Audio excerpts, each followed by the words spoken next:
এটা হচ্ছে কোয়ালিটির বেসিস, ফোনের প্রাইসের উপর ডিপেন্ড করে ডিসপ্লের কোয়ালিটি কেমন হবে। কথা বুঝতে পারছি?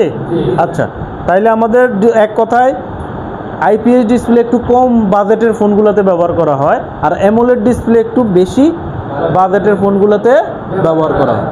বুঝতে পারছি? আচ্ছা, এখন আসি এবার ডিসপ্লের ডিজাইন। ডিসপ্লের ডিজাইন করা হয়েছে তিনভাবে এখন পর্যন্ত। ডিসপ্লে আইপিএস হোক অ্যামোলেড হোক, দ্যাট ইজ নট ম্যাটার। আমার ডিসপ্লে কয় ধরনের? আগে বুঝি। ডিসপ্লে হচ্ছে আমার দুই ধরনের, আইপিএস, অ্যামোলেড। এবার আসছি ডিসপ্লের ডিজাইনে। এখন ডিসপ্লের ডিজাইন তিন ধরনের হয়। কয় ধরনের হয়? তিন ধরনের হয়। এখন এই তিন ধরনের আইপিএস ডিসপ্লেও তিন ধরনের ডিজাইন হতে পারে, অ্যামোলেড ডিসপ্লেও। কথা ক্লিয়ার? আচ্ছা, এখন ডিজাইনটা তিন ধরনের কি কি?